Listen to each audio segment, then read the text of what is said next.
Very nice seeing all of you again this evening.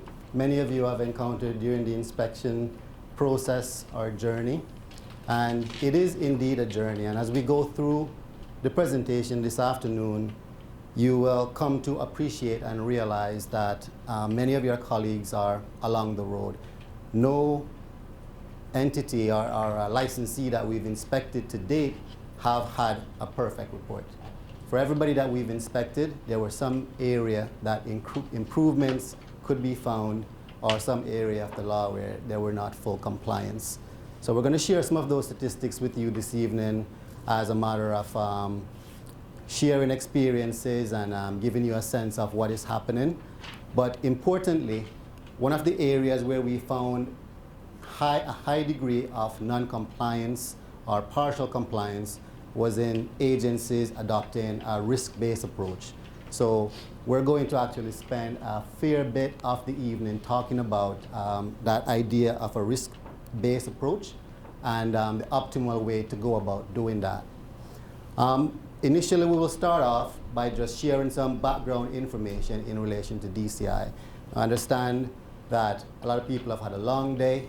It's 5 o'clock, and I promise you I'm not going to come and administer death by PowerPoint by giving you a whole pile of information which you already know.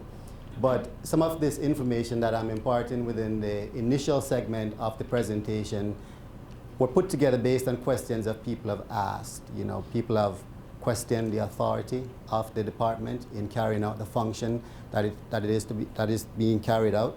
Some people don't understand the approach that we take in carrying out on-site inspection, desktop reviews, and things of that nature. So we'll touch a little bit on that. And then we'll also share some statistics on the industry findings before we go into the overall risk-based approach. Somebody asked, what is FinCor? So FinCor is short for Finance and Corporate Services.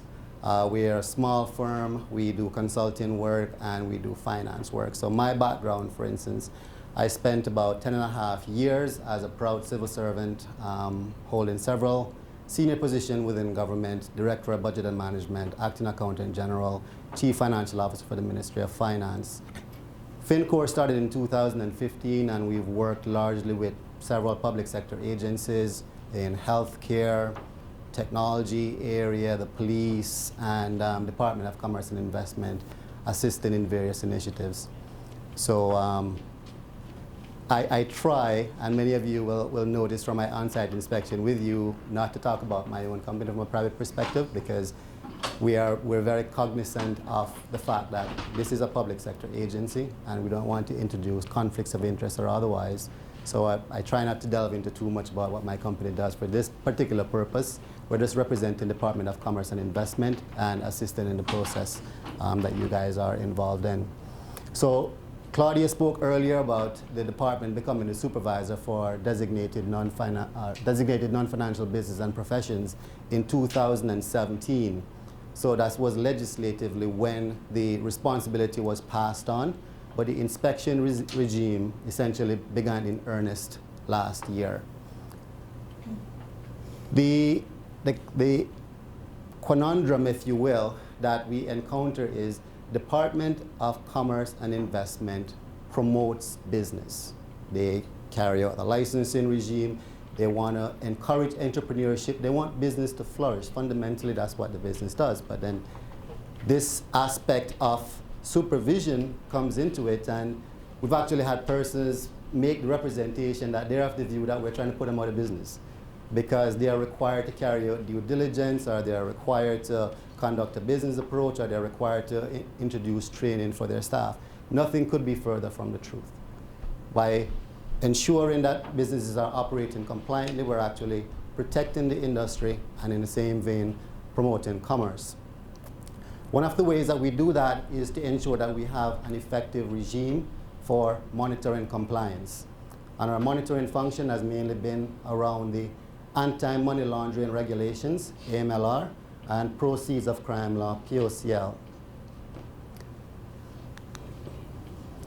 So these are some of the areas that we talked about when agencies will question, well, what is your authority to be here? Why do I have to comply with you? Well, within the anti-money laundering regulation, the Department of Commerce and Investment has the authority to enter and inspect any premises, place of business, observe you carrying on business, inspect any record or information found on the premises, or to ask people for explanation. And recently we've come across instances where persons have said to us, well, I can't comply with your request because to comply with your request means I will be violating the data protection law.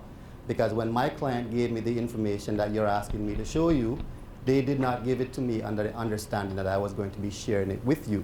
So therefore, I'm not going to comply with you because I can't comply with you. And I want to give you the assurance that there are adequate legislative provisions, both in the anti-money laundering regulation and in the data protection law, that allows you to comply with a lawful inspection by the Department of Commerce and Investment without falling afoul of any of the other legislation. So, starting out, taking a look at our anti-money laundering strategy wheel and what we're trying to do. So when we come into your agencies, we want to talk about your policies, first of all. What sort of guidance documents you have for your staff, and that tells your organization how business is supposed to be conducted compliantly. Has training been administered? Does your staff know what is the expectation that you have of them if they're going to be compliant with money laundering? What is management's awareness and commitment towards AML? Is it just something that you're just ticking the box about, or devolve it to an external agency and say, well, we're not going to worry about it until we get a call or we get a letter from DCI? What is your prevention and detection methodology? What methods do you have in place that is going to prevent money laundering or terrorist financing from taking place in the first instance? And if you have a multi-tiered protection approach and something gets through tier 1, what do you have in place as far as systems to detect that happening and to do something about it before it gets too far? We look about your whistleblowing and investigation. Many of you will be familiar with filing reports with the FRA, Financial Reporting Authority, in the event that you have a suspicious activity taking place within your organization. And then we also want to make sure that it's not a one-off event. You don't just go out and shop a compliance manual from a law firm or some industry expert, fill in the name in the critical places, and then put the document down. You never look at it again, you never review it, you never consider how things have changed or things are moving on. We want to see that it's a living process, that you have a continuous review process that is ongoing within your agency, and that process is robust. So in more specific terms, we're looking at level of customer due diligence employed. Because when you say customer due diligence to people, it might mean different things to different people. And there are also degrees of customer due diligence. Many of you will be familiar. You have simplified due diligence and you have enhanced due diligence, and there are instances where either of those approaches are appropriate. We want to look at your policies and procedures that you've put in place. And again, it's not a tick-the-box exercise. We're not just looking to see that you have a document. I mean, we've seen some very extensive documents, over 70, 80 pages, and within those documents were requirements specified that were completely unrealistic. There's no way that the licensee could carry out the procedures that is in their own AML manual. And then when we pointed it out to them, they're like, oh no, well, we're not doing that. But it's in your manual. So we want to see, and we've seen some very effective manual, and that is one of the processes that we're going to go through later on in the discussion, where people have sat down at the table, thought about their business, thought about what is really going on within the business, what are some of the risks and vulnerabilities, and how things work in practicality, and have documented a pretty good manual. Not very extensive, not 70, 80, 90 pages, but a good 30, 40 page document, but it's their document and it tells us exactly what they're doing. So we want to also look at your internal anti-money laundering and countering financing of terrorism controls that you have in place. Policies and procedures for sanctions screening. How are you monitoring which countries are appearing on the sanctions list, so that if you encounter individuals from those geographic regions, or if you're going to be transferring money, you're aware that it's a sanctioned country. Your record keeping procedures. How are you filing documentation and transaction? How are you maintaining your client due diligence records? What period are you retaining those records for? Sometimes you ask people and they start off at 4 and they go to 7 and they hope that somewhere in there I've answered the question correctly. But we want to understand that you know not just that you should keep the record and how long you should keep the record for, but also specifics like if I have a record and somebody that I have filed a suspicious activity report in relation to the FRA, before I destroy that documentation, I need to contact the FRA and find out is there still an ongoing investigation, am I okay to destroy this documentation at this time. Internal reporting procedures. You have many licensees who are sole proprietorships, and so it's just them. So you're talking to yourself in an internal reporting procedure situation. But then you have licensees who are very complex. They have a board of directors, they have a management layer that is devolved from the front line, and they don't really know what's going on within the organization daily. So we want to see if there's mechanisms that will bring information from lower level frontline areas all the way up to senior management, and for them to understand and appreciate and potentially be able to see patterns in relation to activities which perhaps should not be happening. Audit procedures is one of those that many licensees don't presently have in place.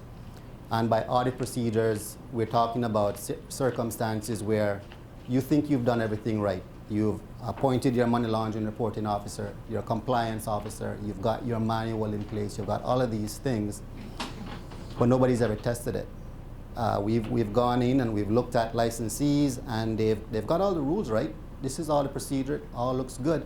But then when you say, let me take a sample of the file and see what your staff is actually doing, oh, you mean they didn't take an ID in that case? And no, there's no verification of address on this particular instance.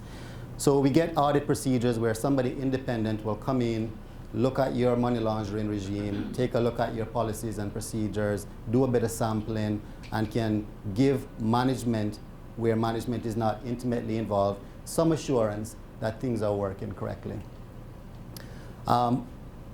The fit and proper person aspect of it, I was having a conversation outside the room with my colleague, and I was telling her that wherever a report is to be compiled and you find yourself writing to a licensee questioning the fact as to whether or not they're a fit and proper person that is supposed to be in this industry conducting this type of business, it becomes a little bit touchy, because you're questioning people's capability and their ability to do the business that they're presently in. However, there is a requirement in the money laundering regulation, anti-money laundering regulation, that speaks to probity and the DCI's responsibility to assess and ensure that the people carrying out business in various sectors are fit and proper individuals. And there's a subjective element to that test. My industry is self-regulated, and as part of my fit and proper assessment, I had to get a police record, I had to get a reference from my banking institution, I have to get other references and a whole pile of quite intrusive documentation, if you ask most people. Now, none of you have really been asked to do that, but there are many areas. The lawyers are part of the designated non-financial business and professions. The accountants are real estate, precious metal dealers. Some of them are self-regulatory, and some of them take it to different degrees. But the fit and proper person test is one of those that we'll probably start looking into a little bit more closely. Right now, we're trying to set some baseline on getting people with at least the core procedures that are necessary. And lastly, we talk about employee training programs. Good to see many of you out here today. There are some industries where they actually have designated individuals who go around and provide training. They're quite experienced. One of the deficiencies that we find in those instances that the licensees don't document it. So they'll go into a room, maybe it's a lunch and learn, and they'll have a conversation. They'll say, that there's been an amendment to the anti-money laundering regulation. The threshold is no longer $15,000, the threshold is now $10,000, and everybody's got the information, everybody nods their heads and they leave. But everybody forgets to update the training log or for the person to sign verifying that they've had the training. So, assessment method. Essentially 3 tiers. So when we started out with looking at the requirement to carry out this supervisory regime, there was a registration process where information would have been submitted. Department of Commerce and Investment would have looked at the pool of people registered within this particular area, and they would have applied some risk-based assessment in identifying a sample of who they're going to have a conversation with initially as part of the inspection regime. So that was the initial internal risk rating.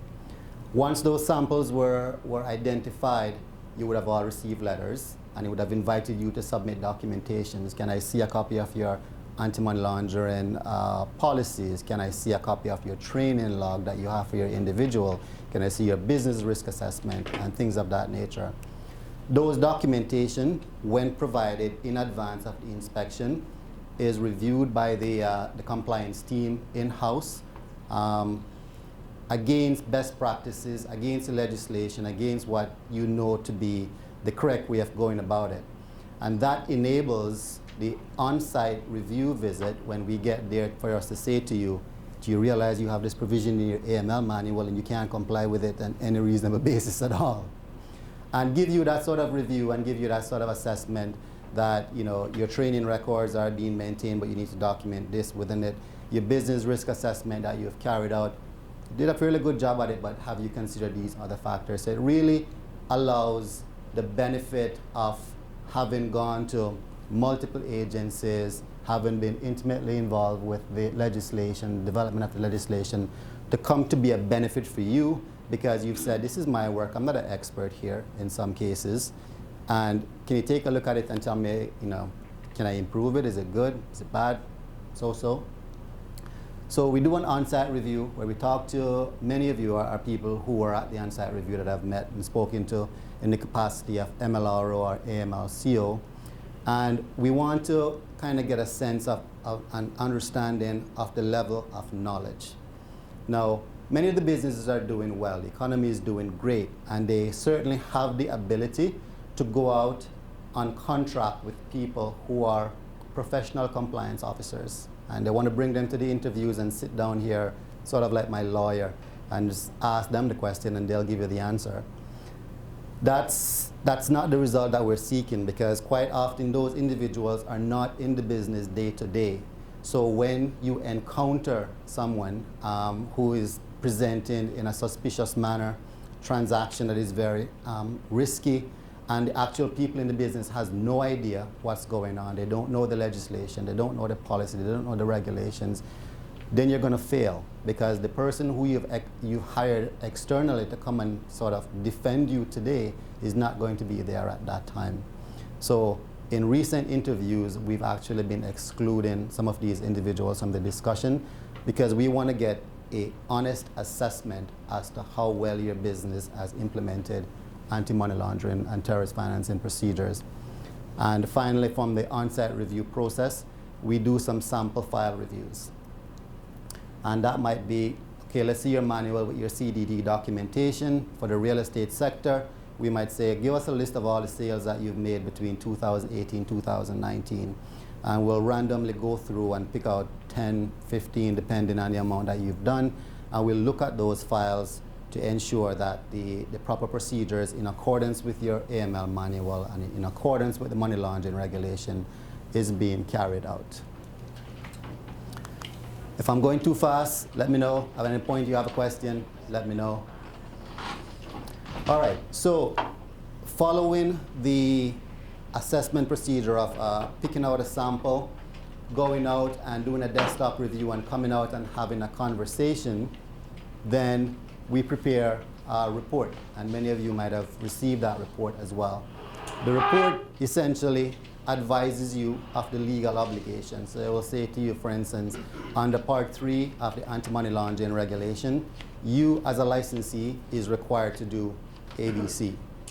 Now, based on what we've seen with the documentation that you've provided to us, when we came on site, we spoke to your individual within your company, and when we've looked at the files that you've had as evidence of the procedures that you've carried out, we think that you fully comply with these particular sections, you're compliant, you largely comply. Most of the things are there, but there are one or few things that you could tweak. So you're largely compliant. You're 75%, 80%. You get the drift as to the degree of compliance that you're in. So our rating structure takes the form of what you see on the right as far as whether you're compliant all the way down to non-compliance, and in very rare circumstances, not applicable. When we draft those reports, we make recommendations where we find deficiencies. So if you're fully compliant, we don't say congratulations, but it says no recommendations. There's no recommendations there. Where you get to the point of partial compliant or largely compliant, we will cite the section of the law and we will say this is what is required for you to do in order for you to become fully compliant with that particular area. And then we'll usually specify a period that you have to comply. In most cases, it's going to be 60 days. So if you don't have an employee training program in place, we'll say you're not in compliance with this particular area, you need to document a training plan, and you need to provide evidence of that plan to the Department of Commerce and Investment within 60 days of receiving the report. We'll send the draft report to management after it's had an internal review within the Department of Commerce and Investment. And then the licensee business owner has an opportunity to comment on the report and to say whether or not the facts are verified, whether there's been a misunderstanding between the inspection team and what was presented, or I didn't know that was what you mean, but I actually have it, here it is. They come back with that report and the feedback from that report. From then on, a final report is issued, sent to you, and the clock starts ticking if you have areas where you need to improve within your organization to become fully compliant. It's when the final report is issued. Once that clock starts ticking in 60 days, expectation is that we will circle back to you and say, well, in September or October last year, we sent you a report. We identified that you had these particular deficiencies. You did not have a record-keeping policy or something else, and you had this period in which to submit it. How are you doing? Have you gotten your house in order? Can you provide evidence of it to the Department of Commerce and Investment? Hopefully, you would have done that already and you would have prevented that communication from coming to you. But that's the general sense, is that we'll come back to you and find out how you're doing in gaining full compliance. So what does this sector look like? The most recent statistics that we looked at said that there's about 216 various companies registered on the category of designated non-financial business and professions. The vast majority of them are real estate agents. You do have property developers and some of them who are mixed between property developers and real estate agents because they're developing and selling the property themselves. And then we have dealers in precious metals and precious stones as also one segment in there. So since the inspection started, we've carried out 30 as of this week. We've carried out 30. And that's essentially how it broke out among the various sectors. The real estate, being the largest sector, had the most inspections carried out, followed by jewelry and precious stones, real estate developments, so on and so forth. So after we carried out the 30 inspections, this is what the compliance level looked like under the various categories. So in relation to Part 2 of the anti-money laundering regulation, and that's the part that talks about designating a compliance officer, making sure you have training, that you're screening employees when you're hiring them, you're not just taking anybody within your organization, because you can't take on people who sabotage from internally. You know, allow money laundering to take place because they will intentionally miss steps and allow bad things to happen. And whether you've implemented a risk-based approach, 30% of the industry was found to be non-compliant, more than half partially compliant, 7% fully compliant, and 7% largely compliant. Under Part 3, we have an even bigger element of non-compliance, and this is where we talked about the risk-based approach being implemented, the documentation of risks, the proper execution of client due diligence, CDD, and then full implementation of policies and procedures. Now, for a lot of people, this is new. Even though the law has been there for a long time, the supervisory aspect have not been there. And so in some cases, when they got the letter from Commerce and Investment, the extent of the waters that they were in certainly became apparent then. And we've had people come in and say, listen, I have nothing. I have no manual, I've not been to training, I don't know what's going on. I'm here for you to tell me what I need to do, and I have nothing. And you'd be amazed at how many of those we encountered initially. And potentially that is by design, because that's what the risk-based approach involved, was DCI taking a look at the industry, thinking about where the vulnerabilities were highest initially and who are the people that we might need to have early conversations with based on the information that was provided earlier on. But we'll go through the stats and show you a couple other areas. Part 4, 5, and 6, carrying out clients' due diligence and when establishing business relationships, etc. 47% non-compliant, 40% compliant, and again, a very small percentage who were really fully compliant in all respects, and some largely compliant. Under Part 7, people are doing similarly. That's when you're talking about politically exposed persons and the measures to detect them. What you found, especially with sole proprietors and those people who are carrying out very minimal transaction annually. I mean, we've encountered licensees whose gross revenue for the year was less than $20,000. But they held a license, they're in this space, and therefore we have to ensure that they know how to compliantly conduct business. Now, when your gross annual revenue is less than $20,000, purchasing a WorldCheck subscription or a LexisNexis subscription, it's very difficult to justify, to say, how am I going to detect politically exposed individuals and carry out enhanced due diligence, because I don't have an online database that I can run this through, and it is cost prohibitive for me to do so. So we find a lot of people struggling in these particular areas in implementing this particular section because of certain concerns in relation to costs. Part 8, about record keeping procedures. We had licensees who drove around with all their records in their car, and that was it. And essentially, as soon as the project was finished, they got rid of it. Basically, what they were carrying around was what was pending. Once the transaction was finished and closed, can't tell you where the records are. There are some people who were really, really good. They had electronic backups of the documentation. They had a physical copy. They had different institutions having different document retention periods. So some banks or some financial regulatory agencies will say 7 years for certain financial records. Others will say 6, we are asking for 5, and so on and so forth. So you have different degrees of compliance by various people, but some people had some really, really good record retention. Not just the fact that they were keeping the records, but also their ability to retrieve the record because it was properly organized, it was indexed, and they could find it if you asked them for it. Part 9, final part, talks about deputy MLRO and MLRO. And quite often, again, when you're talking to sole proprietorships, they'll say, yep, that's me, I'm the MLRO, and I'm also the deputy, and I'm also the compliance officer. So tick my box, I'm compliant, right? Not so fast. What we want to understand is that you, in assuming the role as a money laundering reporting officer, actually know what that role entails and what the requirement that you were put on as a nominated person. And if you did encounter a particular type of scenario, would you know what to do? If you say you're the compliance officer, can you tell me what your responsibilities as a compliance officer is? And are you executing that responsibility in accordance with what the regulation envisioned?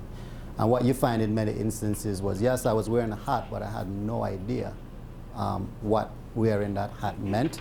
And so they got then found to be either partially compliant, non-compliant, definitely not largely compliant.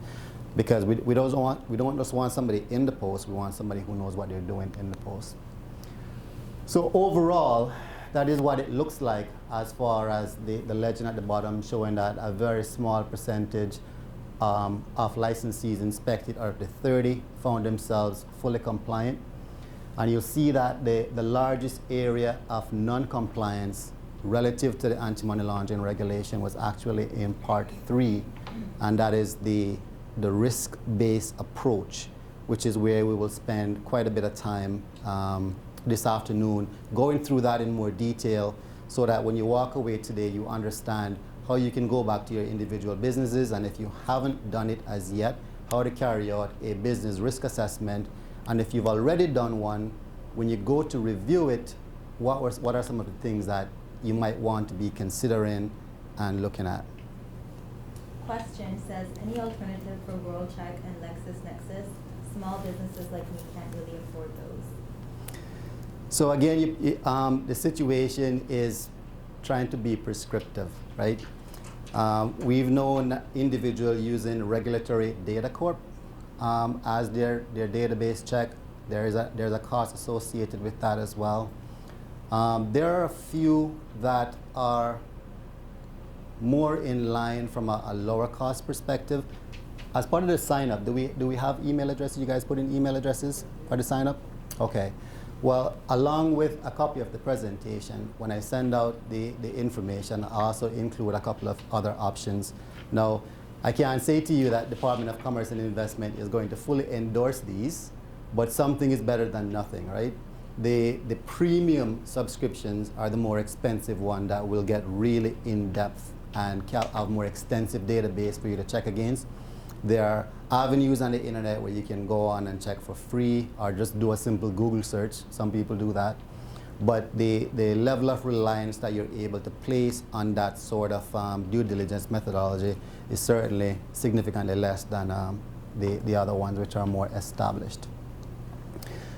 All right, so when we're talking about business risk assessments, we're talking about the requirement that falls under Part 3, and it essentially requires a business to carry out a couple of key things: identify, assess, and understand your money laundering and terrorist financing risks in relation to who you're dealing with, customer, KYC, the country or geographic area of residence of operations of the client, who could be a legal person or a natural person, product, services, and transactions, and the delivery channel that you're using. Is it face-to-face?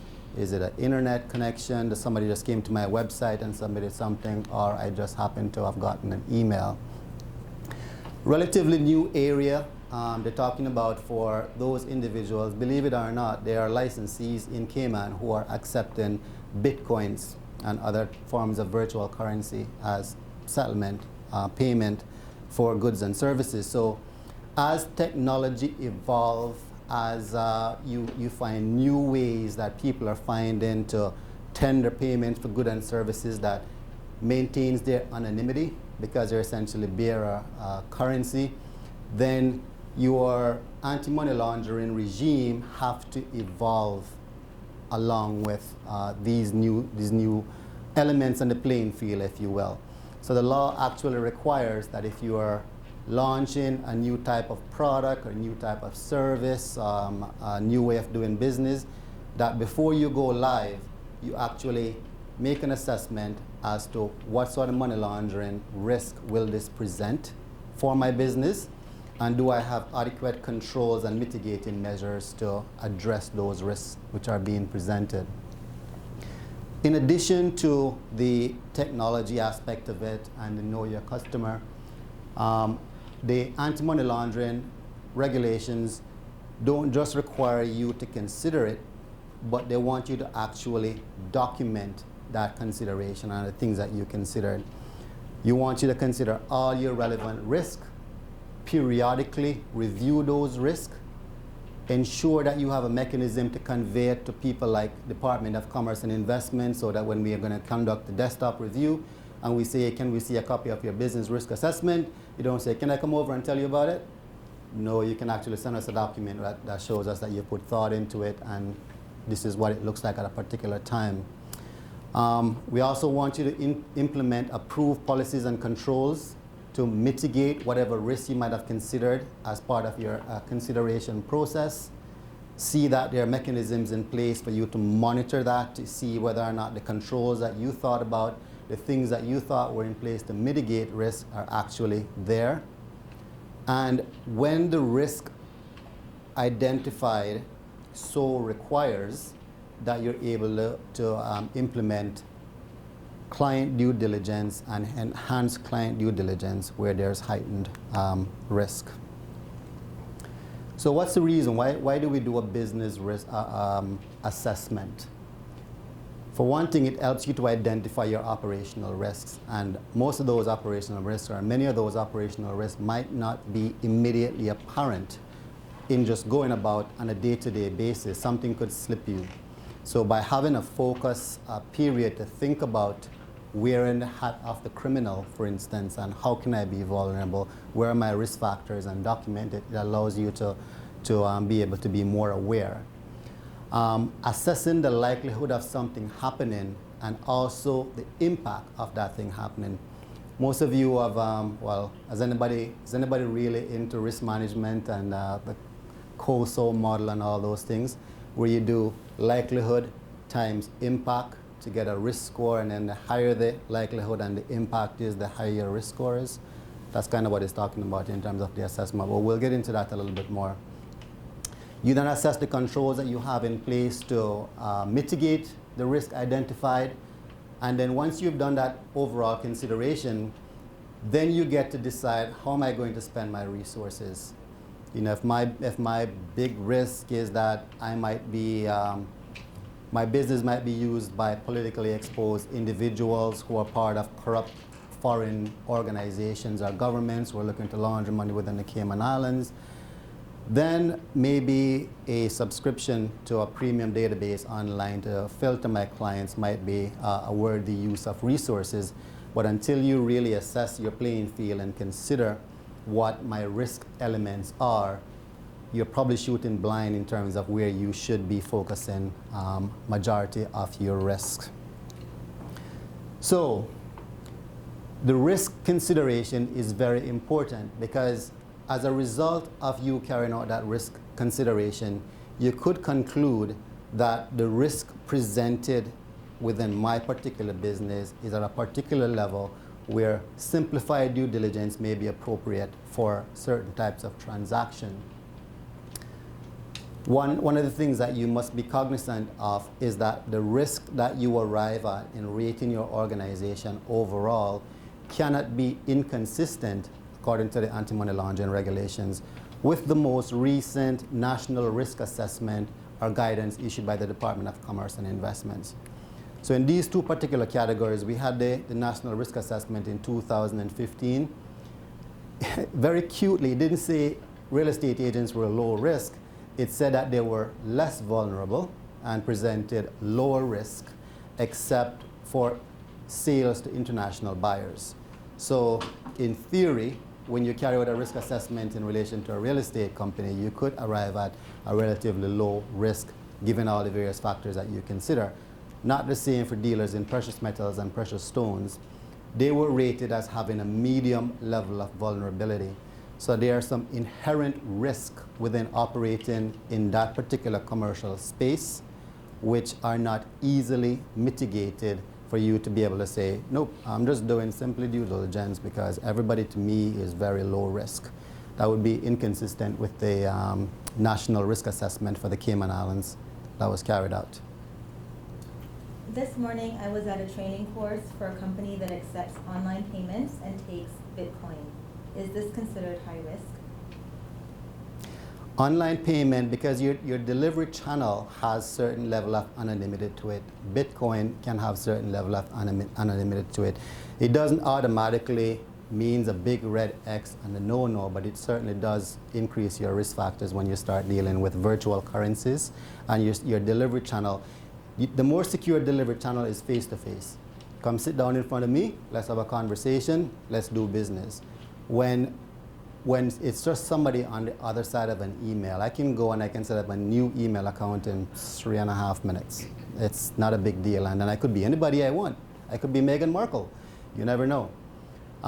So delivery channels that include transacting through electronic mediums and the acceptance of virtual currencies, yes, that would increase your risk profile. Last one. Oh, sorry. You mentioned customers. How about risk assessment and due diligence of our suppliers, vendors, service providers? Is it also required?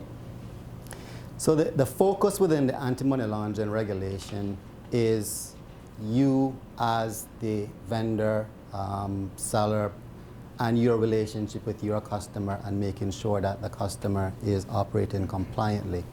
Now, we have talked to people about the risk posed by suppliers and carrying out due diligence in relation to who you're buying from in Miami or who you're sending money to overseas, which are caught in relation to people, whenever you make a wire transfer, there's a certain level of due diligence that is required. So what you find is in many instances, because we produce very little commercially as far as real goods are concerned within the Cayman Islands, your supplier is usually offshore. And the way you settle your obligation with that supplier is going to be by virtue of a wire transfer. And when you do a wire transfer under the anti-money laundering regulations, then there's an element of due diligence that is required. However, to date, our inspection has focused mainly on you and your customer. We do recognize the risk between you and your vendor, and we have had conversations with licensees regarding how they're managing those risks. But it's not the primary focus that we spend a significant portion of our time on at this stage.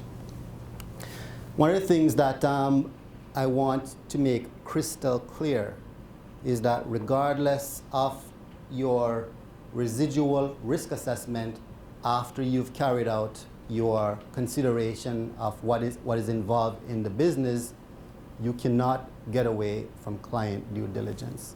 That is going to be required regardless of the risk assessment, whether it's high, medium, or low, you're going to have to do client due diligence.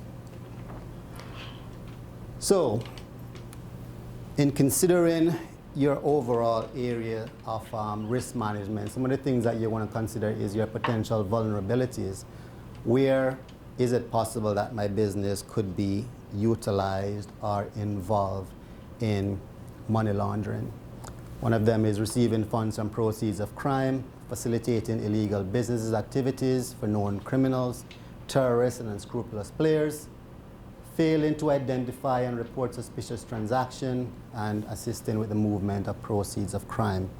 So traditionally, identifying those areas as areas of vulnerability for people playing in the DNFBP space, then you can sort of then start thinking and linking within your mind why the due diligence and policies and procedures that are put in place as mitigating controls are what they are. Because these are some of the things that it is seeking to protect against. In carrying out your assessment, some of the consideration is the nature, size, and complexity of your business. So we have everything from sole proprietor who literally operates from their bedroom. There's no website, there's no office, there's nothing, and that's fine. Many of us start there. And then you have people who are doing thousands of transactions potentially on a day, especially around the December period. So you want to consider what volume of transaction I'm dealing with. What is my staff in complement? Do I have the resource in place to be able to carry out an effective anti-money laundering regime?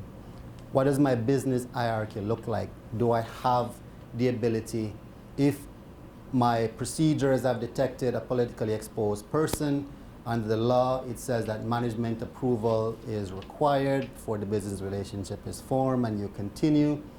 Do I have an hierarchy that actually has that separation that allows me to have somebody else look at this and approve it before I continue? How are my clients introduced to the business? Are they through eligible introducers in the real estate field? It might be another real estate agent, it might be an attorney, it might be somebody else that's in a regulated sector. That will give me more comfort, as opposed to somebody telling me they found me in the yellow pages or on the internet or some other means. What is the efficiency of your verification system? We had one licensee who dealt with cruise ship passengers mainly. And cruise shippers, they get off the boat, they have a limited period of time within town, they go into a business, they spend 10, 15 minutes maybe looking around, and then they're on their way. And their manual is that, okay, well, if the person's coming in and they're going to spend $12,000 and buy this particular thing, I'm going to go to the computer, I'm going to send my outsourced service provider an email, I'm going to say, Ronnie Dunn is here and he's buying a Rolex. Is he okay? And then the person is going to send back to me, and he's going to say, no, he's a thief, run him out your store. And that's all going to happen in the 10 or 15 minutes that this guy is in front of me. And that is built on the assumption that this individual, that the verification is outsourced to, who we know also have several other clients, is sitting at the computer at that particular time. He's not on lunch, he's not at a meeting with somebody else, and he's going to get that email, and he's going to run it through the database, and he's going to get the information back to you in time for you to sell your Rolex watch and the guy to get back on the ship, right? So you want to consider as part of your assessment, is my system efficient in doing my due diligence and detecting various things? From your clients, customers, and business relationship perspective, what's the profile of my clients? Are they big, high net worth people? Are they predominantly offshore? Are they government ministers and chairman of a government board organization? Is it a person or a complex legal structure? That is my client. And you have some cases trusts, and they're blind trusts, and you have no clue, you have no idea who you're dealing with. The length of the relationship with the client is also a consideration. We have instances where, even in the real estate space, I've known Mr. Ruddy since, 2000, 20 years, and it's a small community. And if he sees me on the road or I see him somewhere, hi, Mr. Ruddy, he has a pretty good idea who I am. I'm not saying he relies on that as his client due diligence, but I'm saying as part of the assessment, having the same client that you've done business with for many, many years, and you've got a sense of the pattern of their business, their financial capabilities, so on and so forth, is a consideration that you can do in assessing risk and your ability to effectively verify key information, source of wealth, source of funds, etc.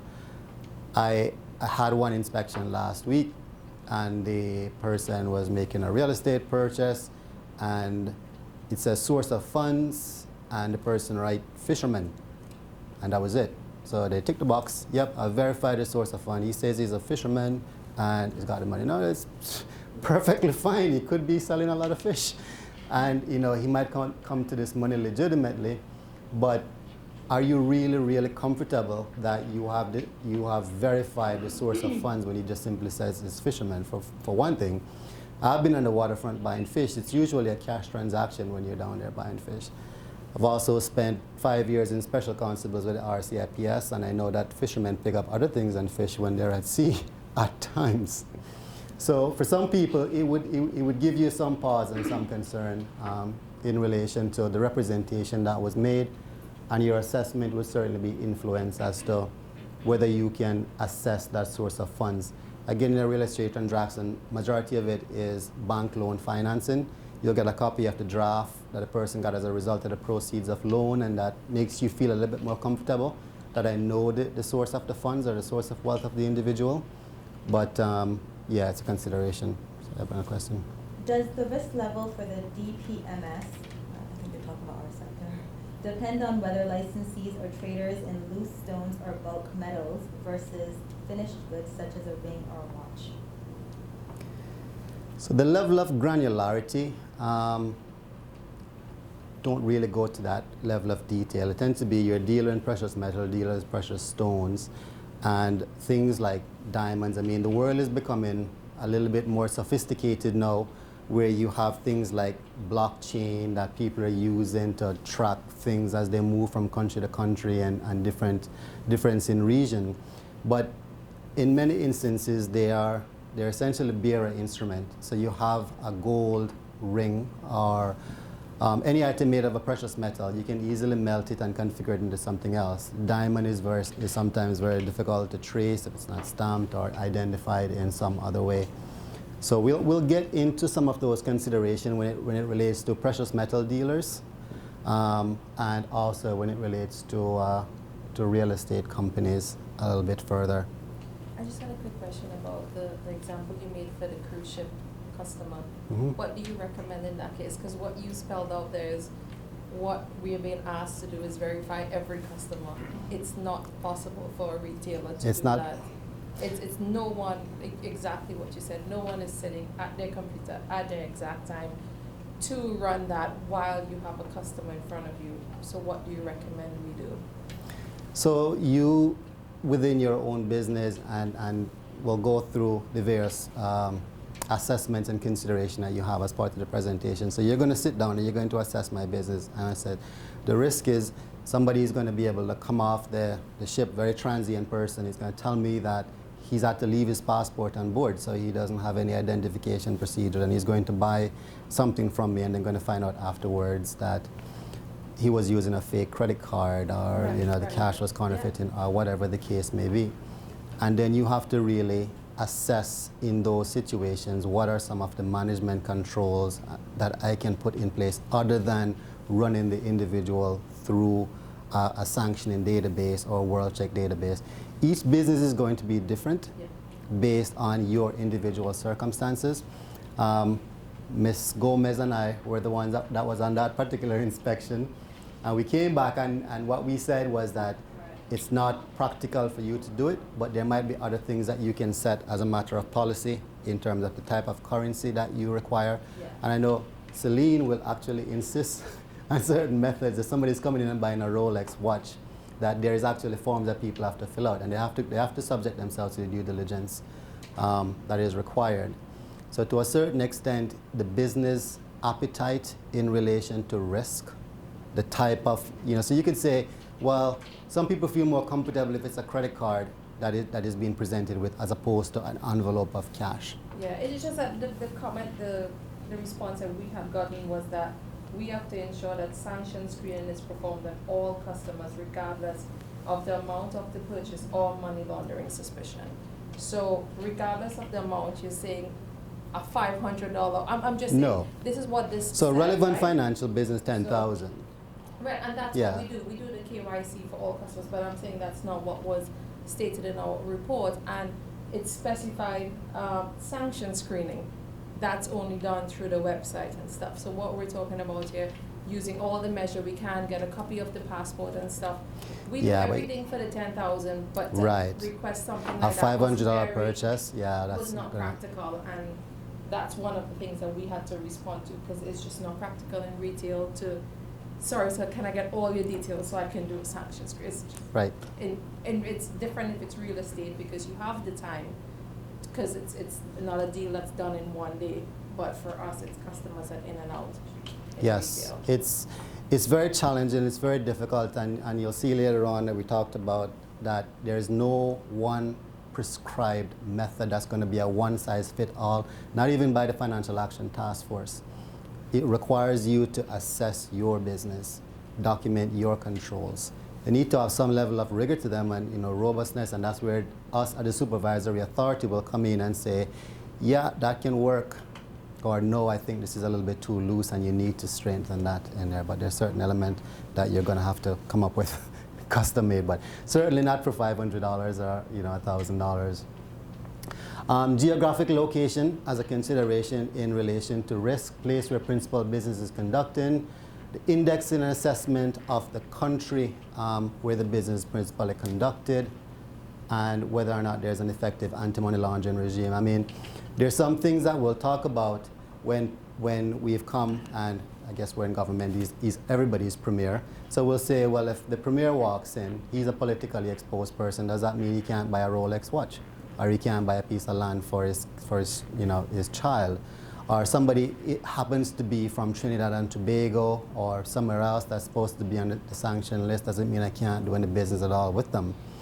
It's one factor within multiple factors that you consider, and that one factor might be such that the other factors come into place. So for politically exposed people, it's enhanced due diligence all the time. But the other factors that come into place where everything else is low, there's this one factor that's there, and it might come out to be a normal risk as opposed to a heightened risk. So it all differs. Products and services. What type of business is your company involved in? Example, purchase or sale of precious metals, easily convertible, easily move from one area. What are the product risk factors? Is it difficult to trace, subject to counterfeiting? How are your goods and services principally paid? Wire transfers from unknown individuals, cash, bearer instrument, etc. Just trying to give you some of the considerations that you're going to be included within your risk assessment. You're also considering the delivery channels. How is business conducted? Talked about face-to-face, and the use of front companies to obscure players. One licensee I remember was not, who knows the rule for the percentage of ownership that is required for you to do due diligence in company situation? What percentage of ownership can the person have without being subject? Huh? 10%, exactly. So what you might have is a situation where there's a company, there's a majority shareholder who might have 60% of the company, somebody else might have 20%, and somebody else might have 10, and there's 2 5s. And the person only feels that I only need to collect CDD on the 60% holding because they're the ones who are maybe the managing director or the one presenting, and I don't have to worry about the others. And we've found licensees who have done that because they just weren't aware that once somebody owns 10% or more within the company, when you're doing your due diligence, you have to find out beneficial ownership information on that person. So we're going to actually get into the next segment, which is preparing the business risk assessment using the business risk, the risk-based approach.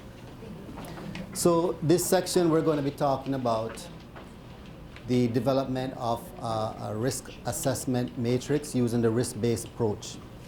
And principally, we're presenting it to enable licensees to have a common understanding of what it involves.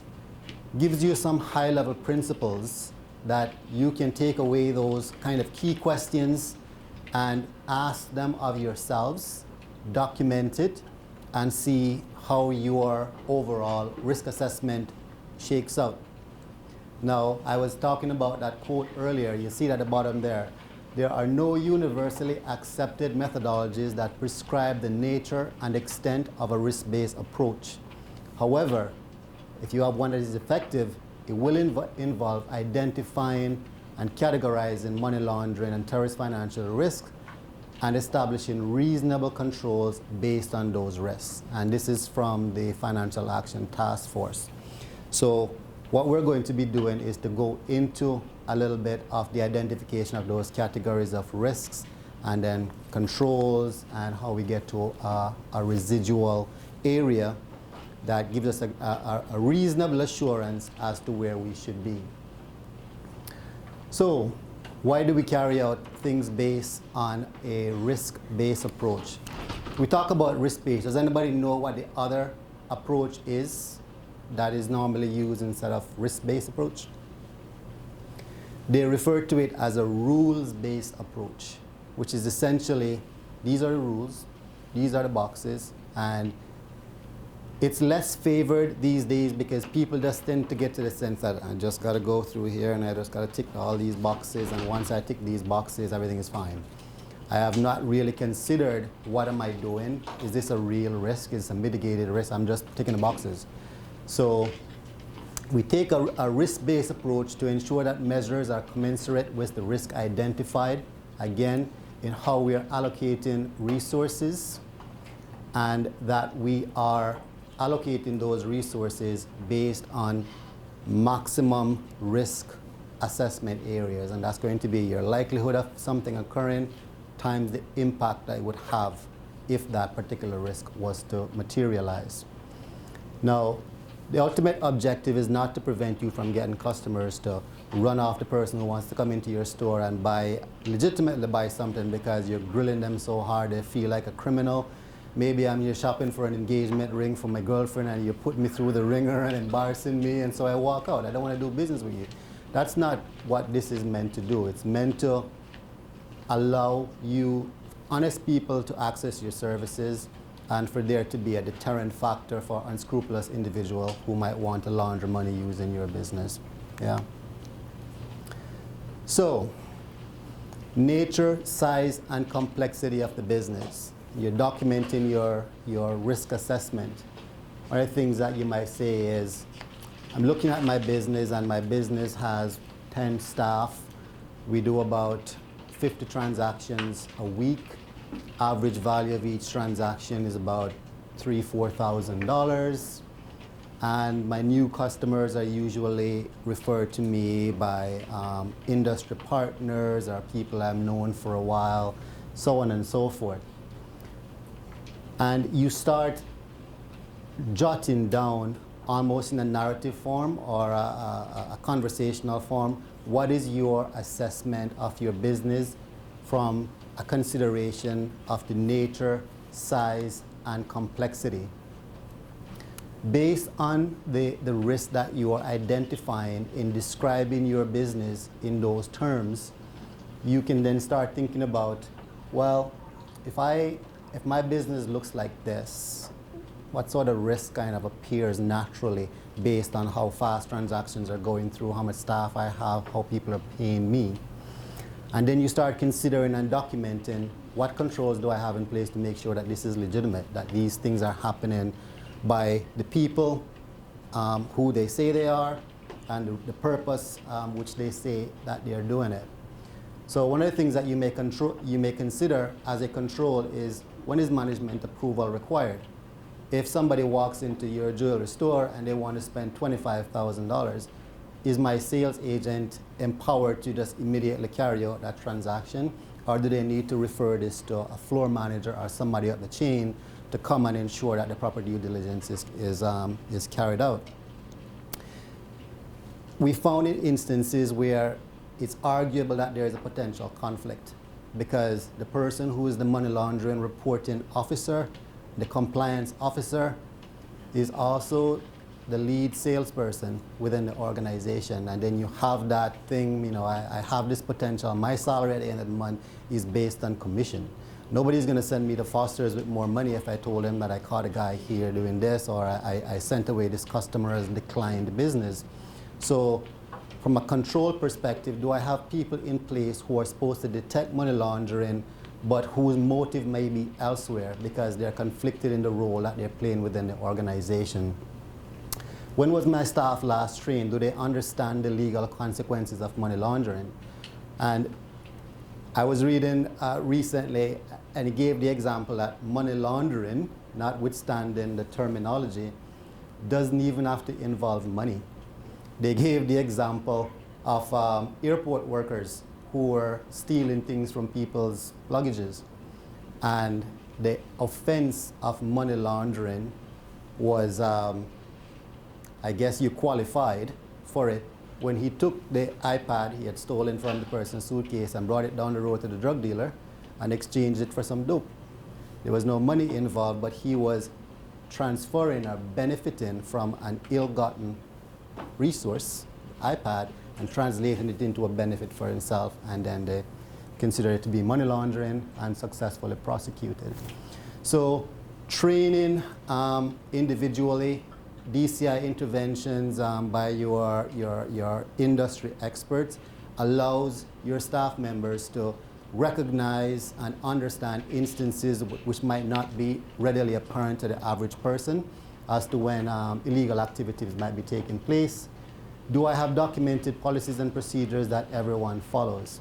Again, we have instances, I won't call any names, but somebody goes out to this nice little law firm down the corridor, they got a document, they put it in a file, staff has never seen it, nobody has introduced them to it, nobody has taken them through it, they have no idea.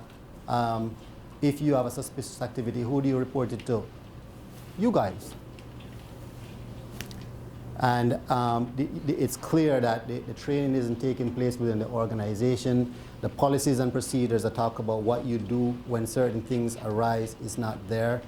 I've had person tell me that their client due diligence is based on how the customer is dressed when they walk in the store. So if I come in maybe looking like this, I am okay to buy a $2,000 product. But if I have on my short pants and my slippers or something else, maybe I'm disqualified. And then that becomes a subjective nature based on who is on shift on that particular day, maybe their inherent biases against certain people.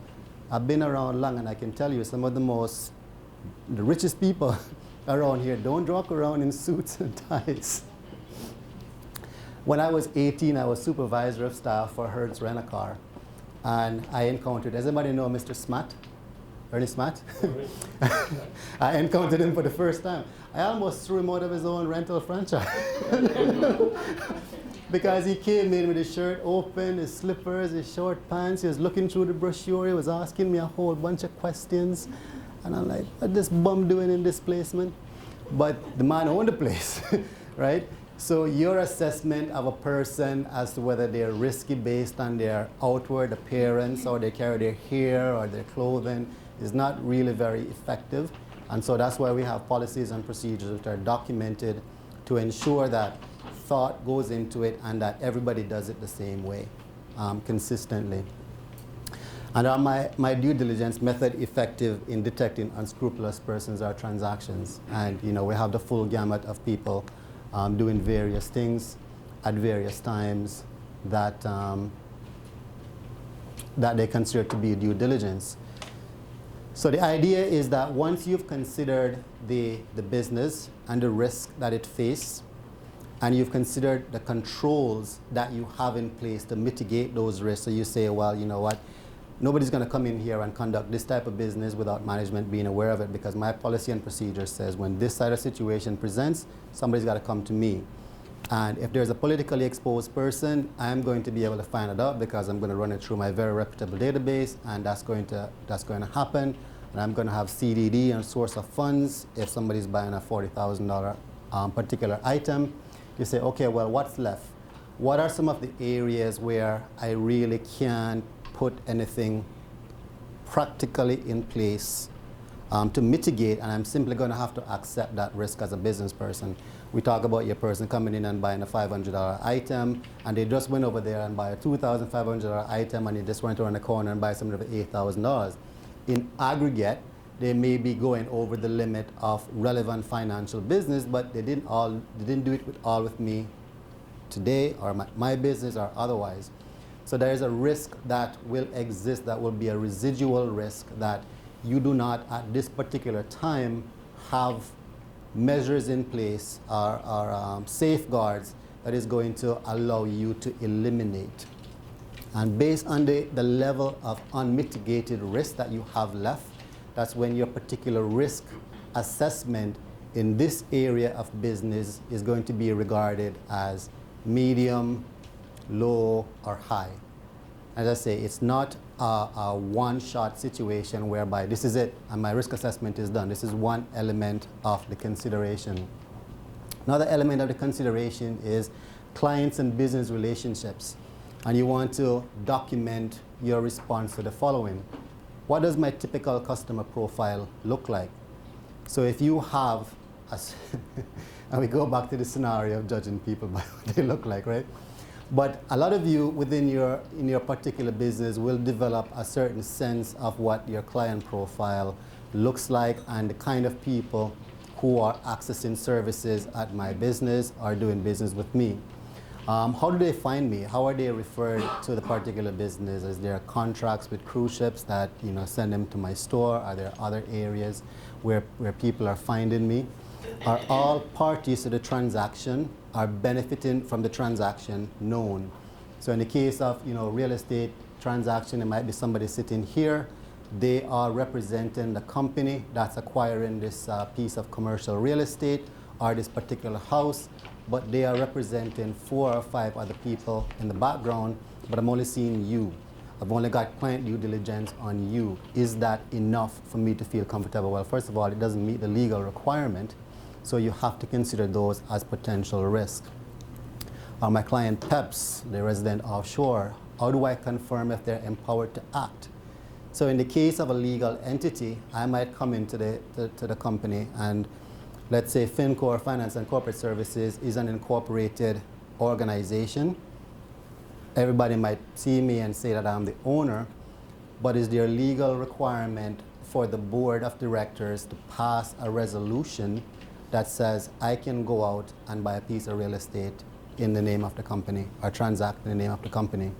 So ensuring that the person that you're doing business with is empowered to act on the organization or legal entity that they're representing is a consideration that you have to ask.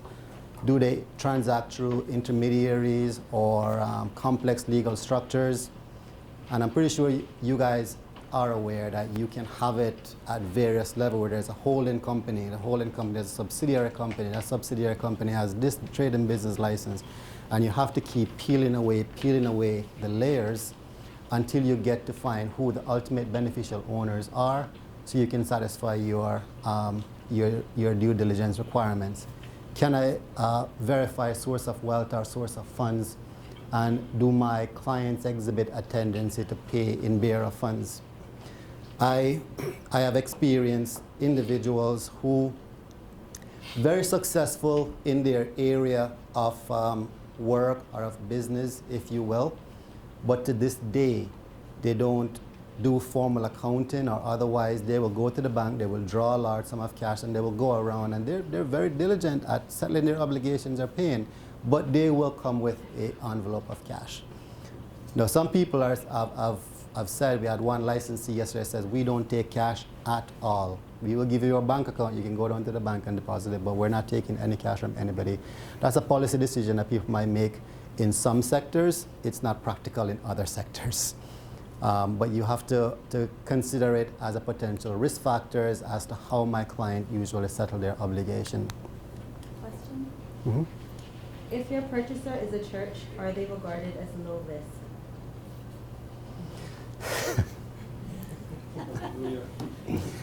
So one of the considerations that usually come in dealing with a client is, are they in a sector that is otherwise regulated? A couple of years ago, the non-profit organization represented a huge risk for the Cayman Islands because there were no regulations around them, in the same way that we're now putting rules around real estate agents and property developers and precious metal dealers as a regulated area where somebody is actually supervising them, and that's going to enhance your ability to legitimately conduct commerce.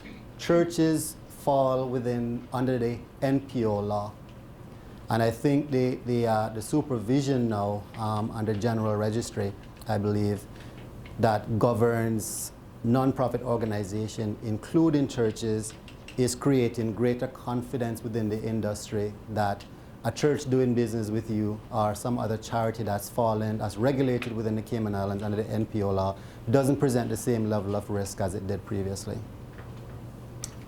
Can you please clarify what politically exposed persons mean? Okay, so PEPs, politically exposed persons, will include your government officials. They will include members of government statutory authorities. I am a politically exposed person because I sit on a government board, for instance.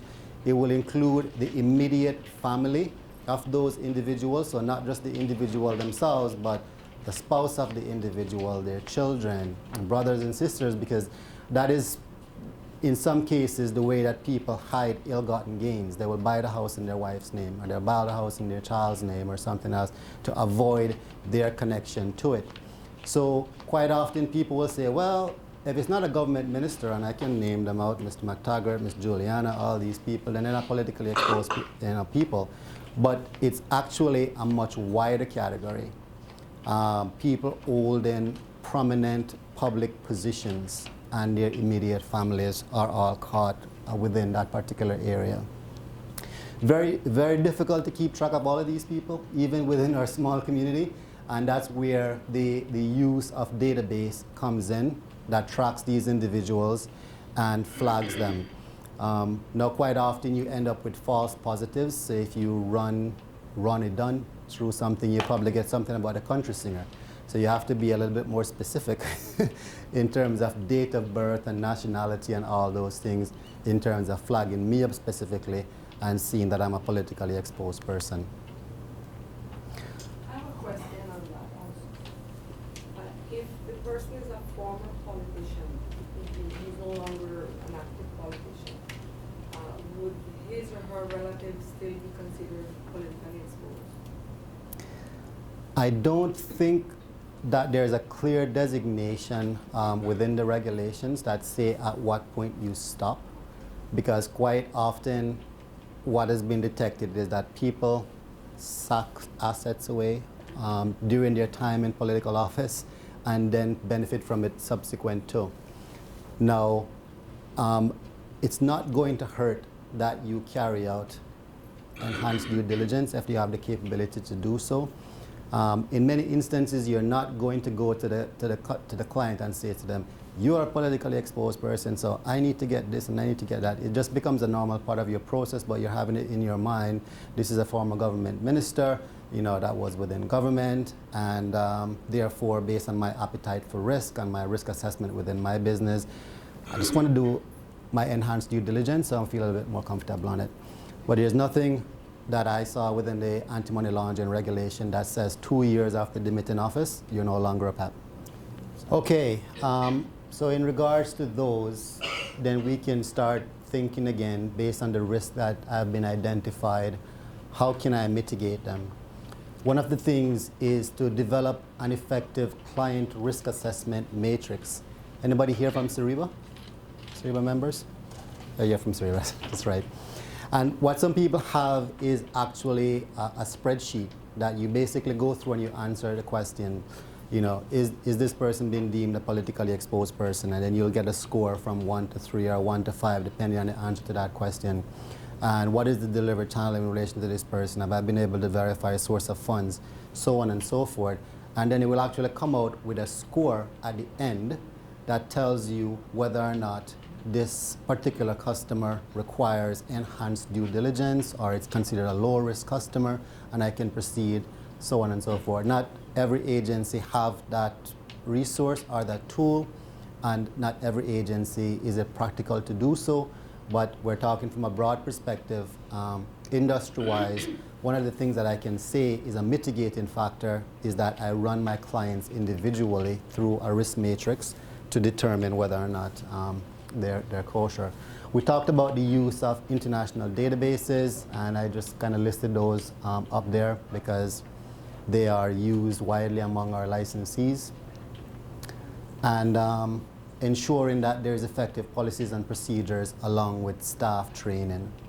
Can't emphasize enough, if you do get the cookie cutter policy and procedure, go through it, make it your own.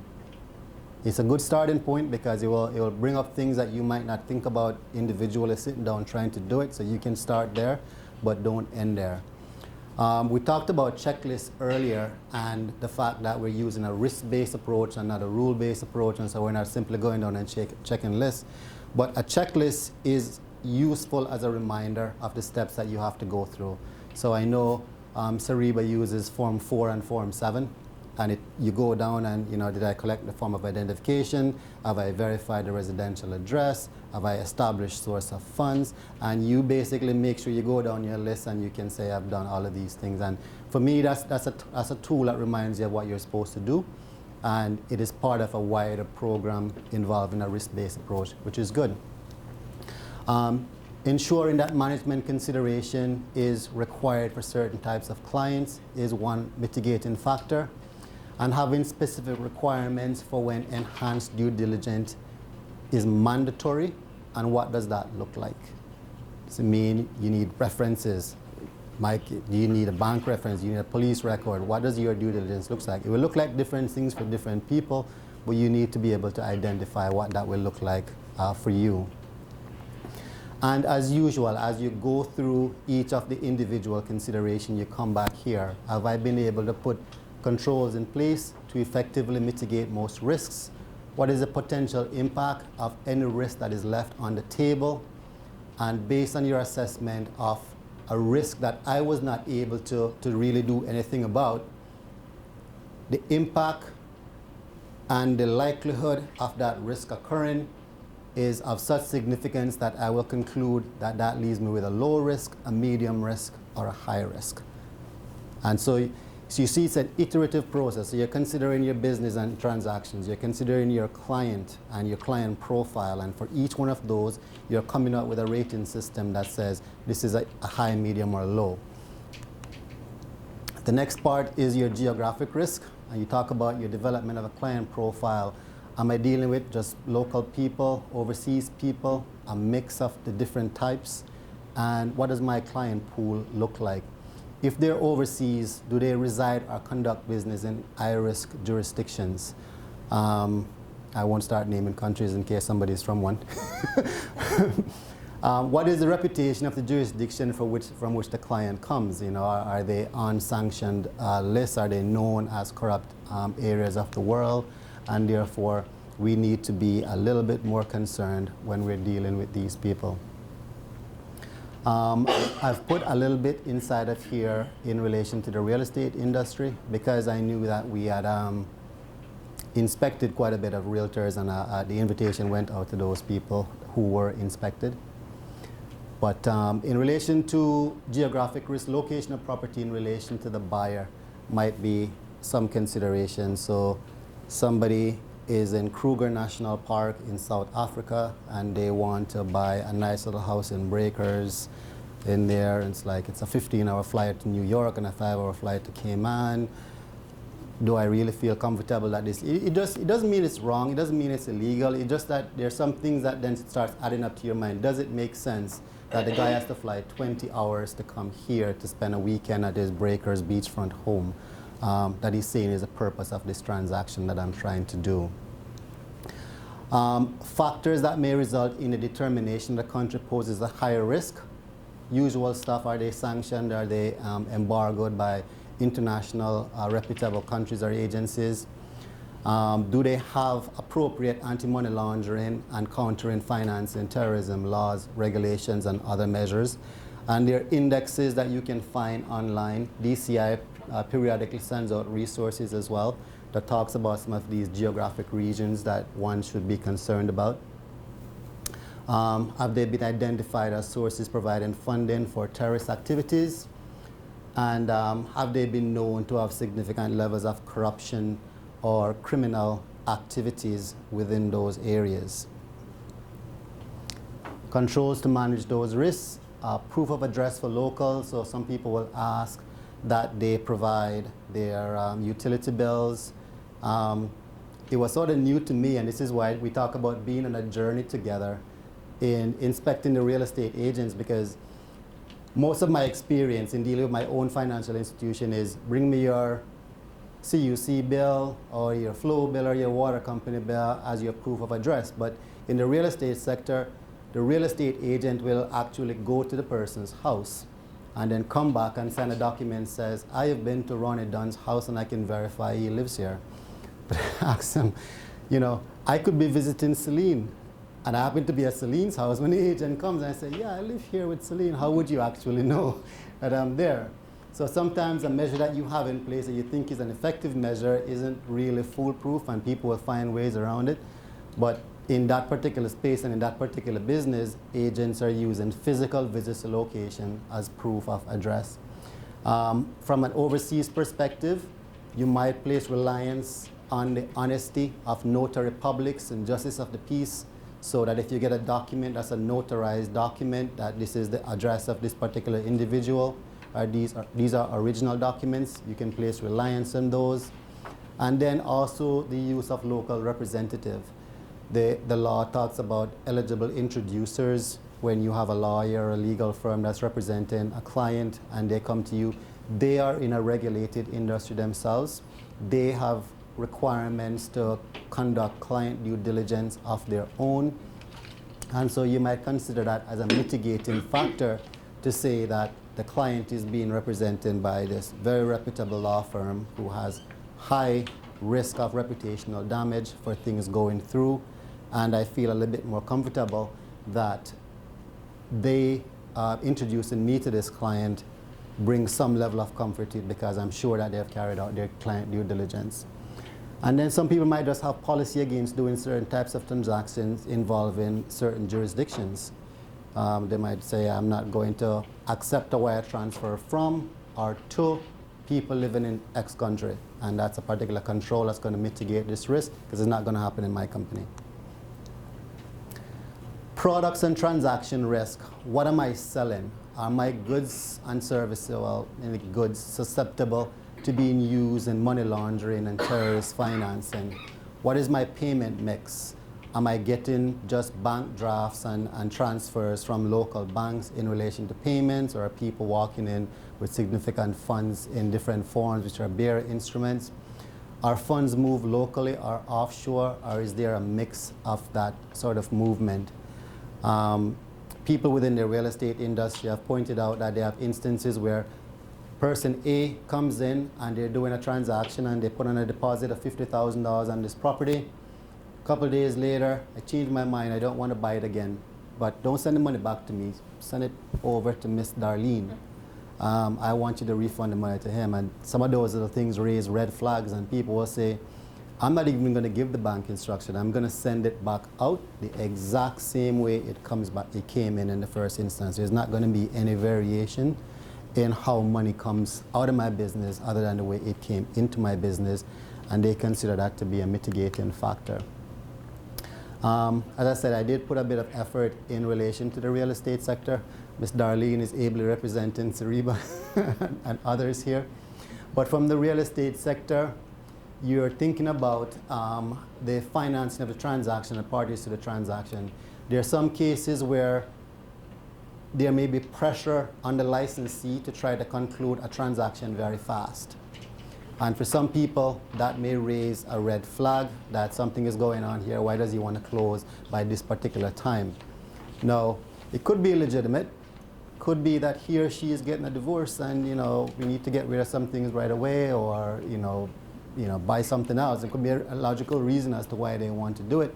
But for some people, that raises a red flag. The type of property that is being acquired, whether it's a residential, commercial, investment, or otherwise, and again, your knowledge of your industry and your client profile, and whether this is the type of person that is going to be buying a $5 million condo at the watermark.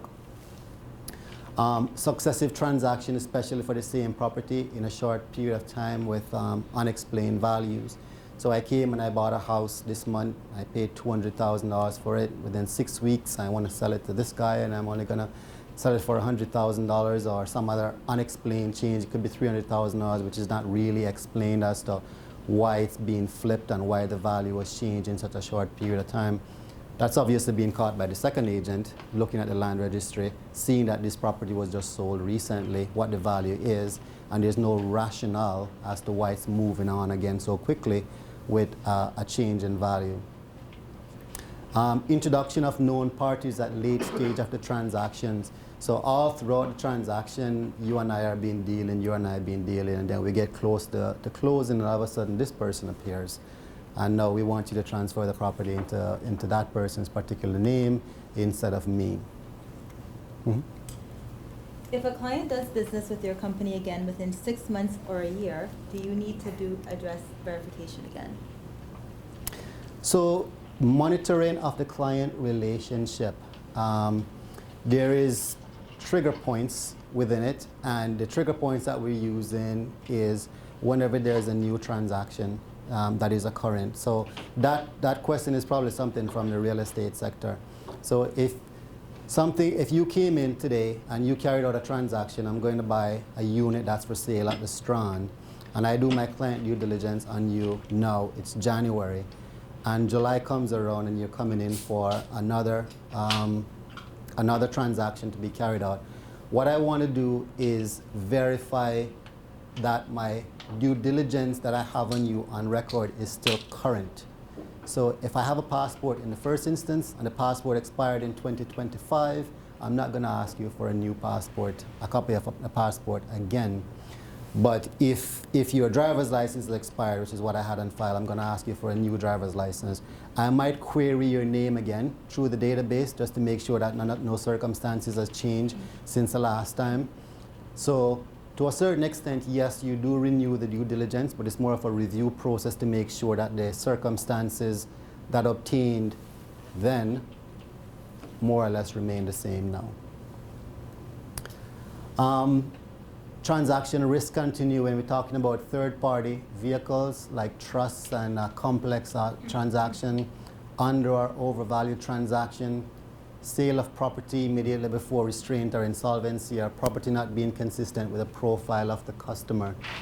One of the risk factors that one of my licensees told me in relation to their jewelry store is their red flag goes up if you come in to buy an item and you do not seek to negotiate. So if he comes in and he says, how much for that ring there? And you say $2,000, and he says, okay, here's my card, that's a red flag for that particular person. That works against people like me because I don't like negotiating with people. I figure, you know what, you tell me what the price of your goods and services, I can either afford it or I can't afford it. If I can afford it, I will buy it. If I can't afford it, I will go away. But in his particular business, if I didn't try to haggle him, he's going to say, wait a minute, what's this guy up to? Why is he willing to pay me full price? And I didn't know that, but that's just one of the things that licensees are doing that helps them to decide. Is there a recommended number of months in monitoring multiple, i.e. less than 10,000, jewelry purchase transactions of a customer, which may accumulate to more than $10,000? So we came across this on a number of license inspection as well, and it is not specifically prescribed. It becomes a subjective thing, right? So it's not that a purchase on January 30th followed by one on February 15th is in scope, but one on March 15th is not in scope. It's a judgment call, it's a subjective, and in some instances, I was just speaking to this lady here, sidebar, and she was saying the volume of transaction that goes on within the organization, you might not even remember. You might say you're doing customer relationship monitoring, but this person might come to store A, they might go to store B for the next transaction, and the system that you have in place isn't going to automatically catch that person the second time, because depending on the type of transaction, you might not even be required to give your name. You know, as you're saying, if somebody came in and they're spending $2,000 and you say, who are you? And I don't want to tell you, or I tell you, you know, I'm Harry.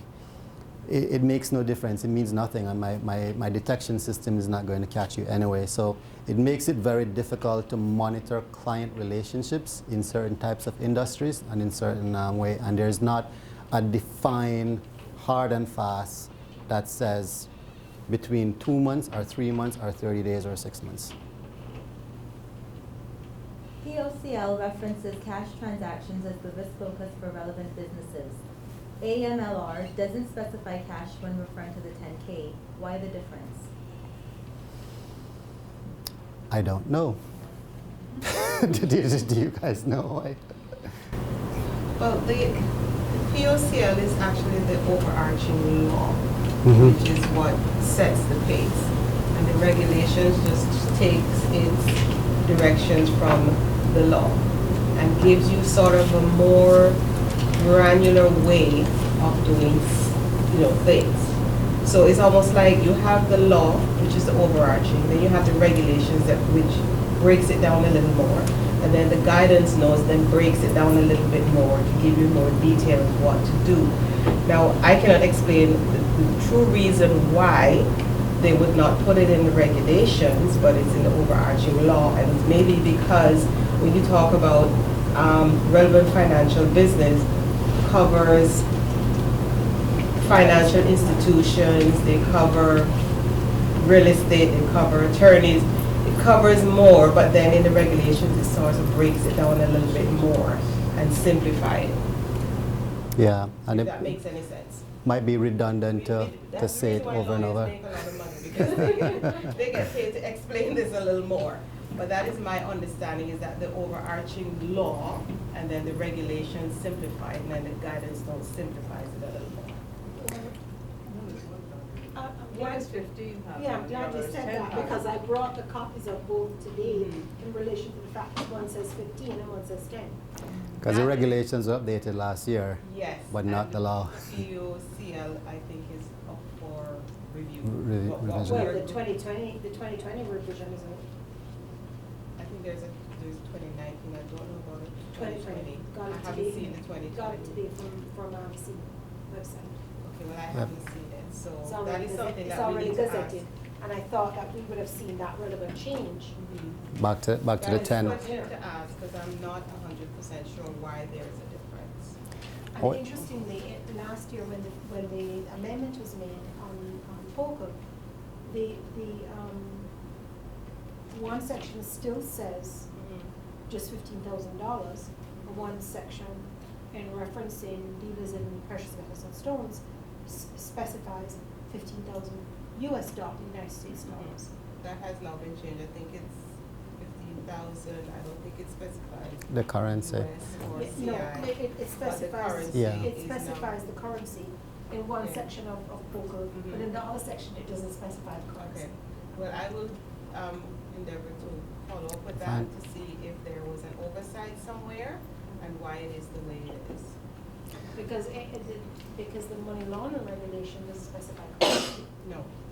It just says, so what are we to assume is that? Well, usually when it's silent on the currency, it's assumed that it's the currency of the Currency country. Your country. Okay. Yes. All right. But I will follow up on that and then follow up. Okay.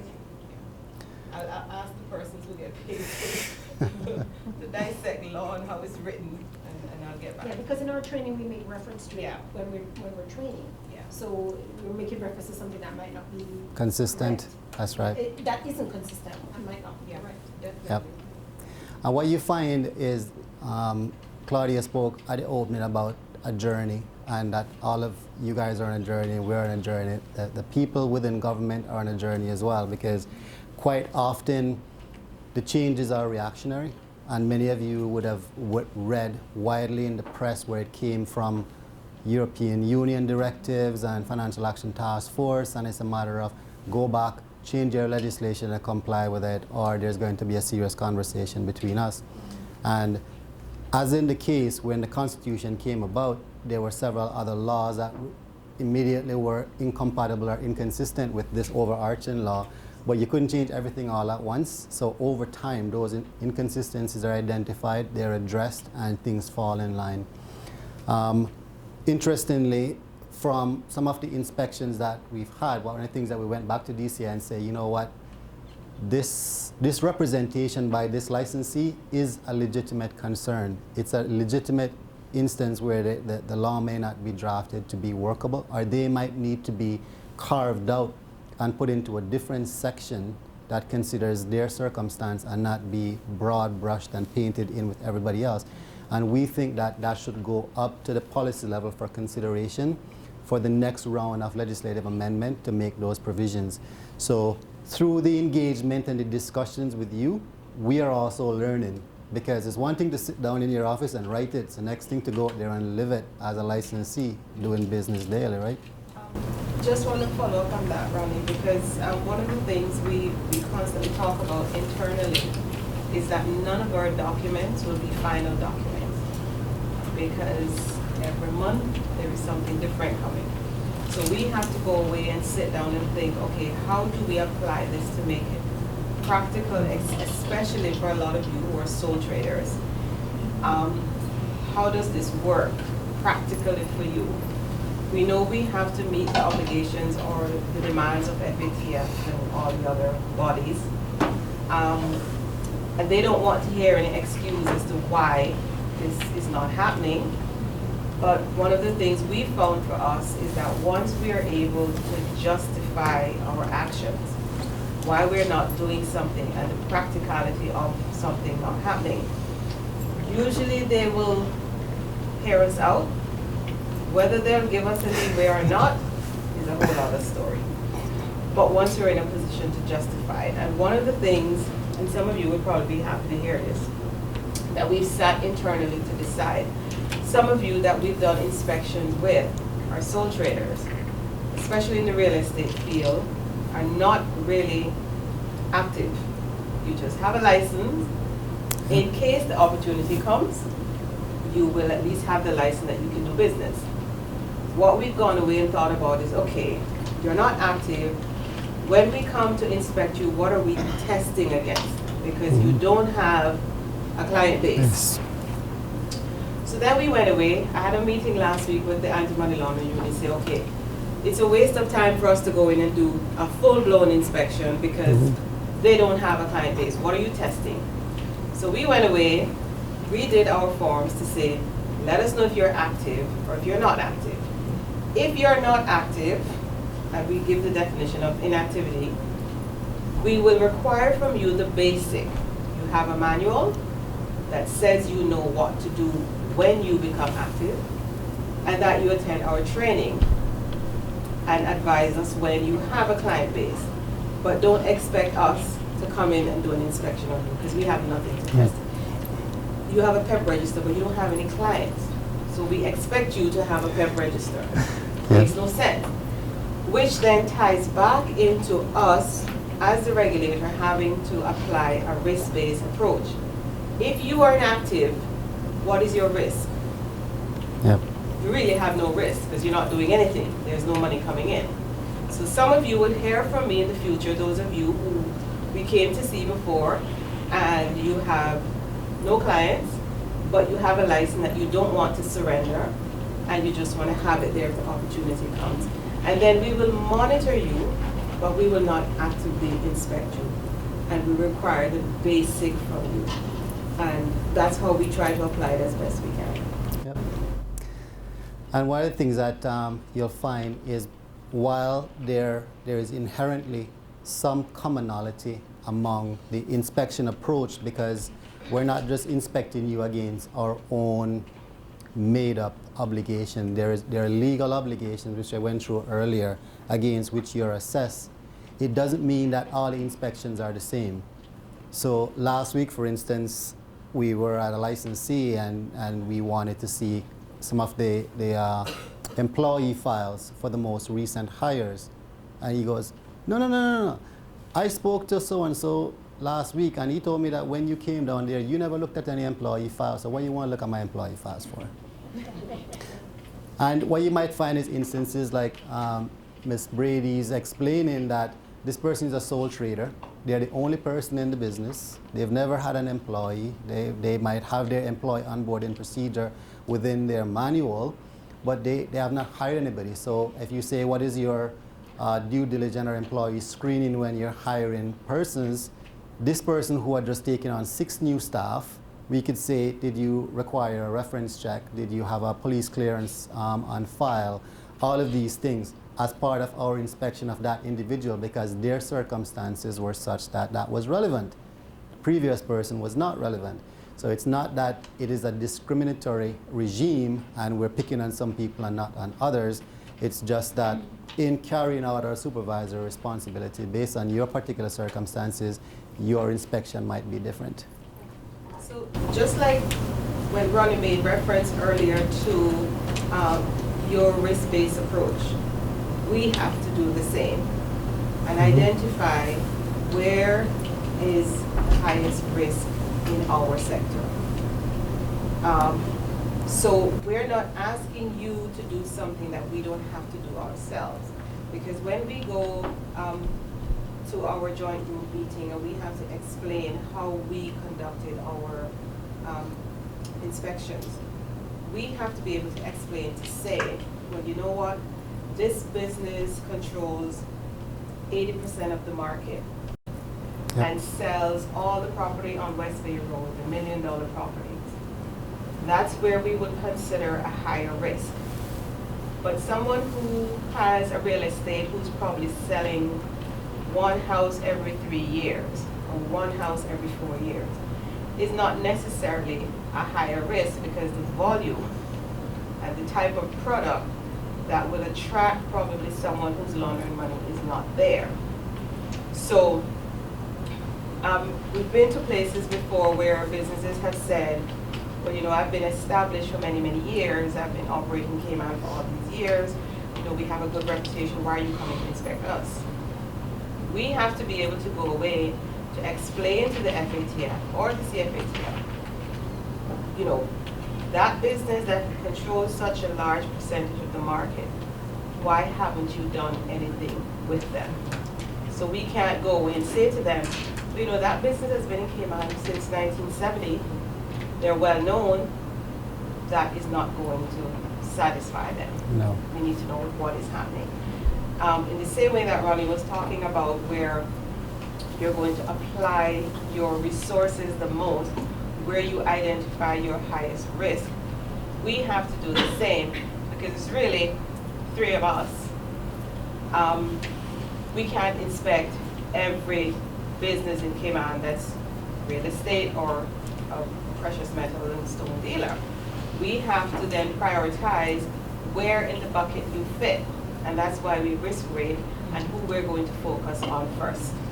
So the same things we're asking you to do is the same thing we have to do internally as well.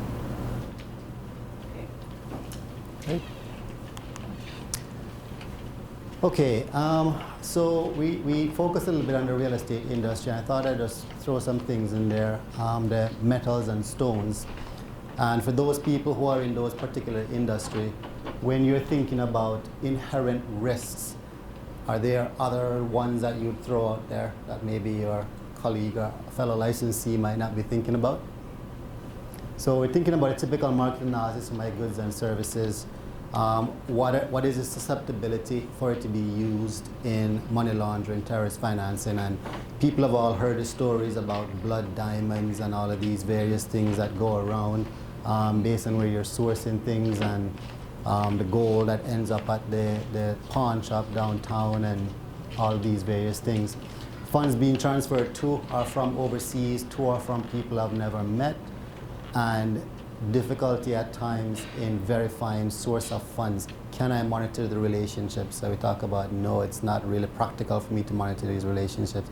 So that might be a risk factor that is considered within the metals and stones industry. There may be other ones that are there, and again, the people who face this daily on the ground will be able to say, you know, these are the key considerations in mind. So what are some of the things that you're going to do? Standard stuff. Make sure that my staff is properly trained. Make sure that I have good policies and procedures in place and people know about them. When the circumstances require, where relevant financial business is being conducted, that I have robust client due diligence procedures that I'm going to follow, and that management approval is included at relevant junctures. And that might be the PEP encounter, that might be my appetite for risk and trust in the judgment and discretion of my sales associate to conclude a $20,000 transaction and not consult me and give me an opportunity to have a few questions to the person who is conducting it. And again, I won't give you a separate slide on that, but you come down to the end and you ask yourself, have I been able to put things in place to mitigate the risk? What is the potential impact of anything that's left over? And I come to one conclusion as to whether or not I'm low, medium, or high. Delivery channels usually don't really get a lot of action, if you will, because we don't have a big e-commerce segment within our licensees. Your real estate people aren't selling the land online. Most times you have to go into the office to get something done. We do have a couple of licensees who sell things on Facebook or through Facebook and other means, but usually it's a means of generating a client. So the client will see their advertisement on Facebook, send them a message through instant messenger or something, but eventually they meet up with a person to deliver the good to them. And so the channel sort of evolves over time to one where you have a face-to-face. But again, mitigation measures could be strong client due diligence and policy regarding transactions being conducted. Am I going to get an email and stick within my envelope my $20,000 diamond ring and send it off to the country of Iran just because somebody contacted me over the internet and says, here's my credit card number, charge it and send it to me. So you think about the channel, what I can do to avoid risk from there, and then you consider, again, risk that are remaining. So for you to have a sound or an effective risk-based approach, you want to make sure that you have a sound understanding of risks and the ability to exercise sound judgment. And that ability to exercise sound judgment is going to be developed over time based on experience, based on knowledge, based on training.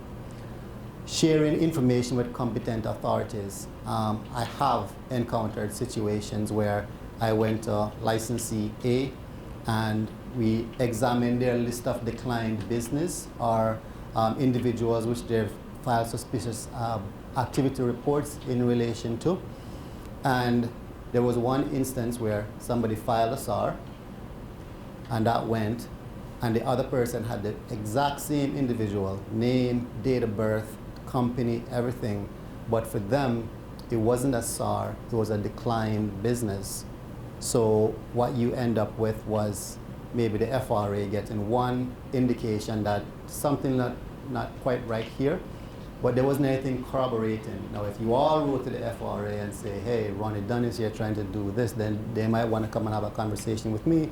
But maybe the first time they might look at it and say, well, there's nothing there and I have to apply my resources wisely.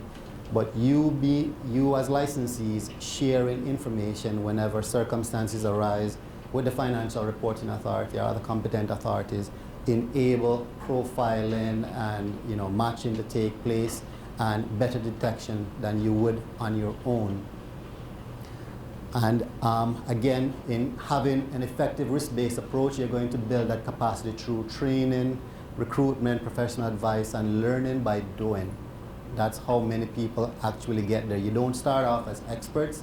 You start off with your manual, you start off with coming to a few training, being aware of when legislation changes, what that legislation change means, and how it impacts you. Some of the potential benefits that you're going to be able to get from applying this risk-based approach is that you'll be able to better manage risk.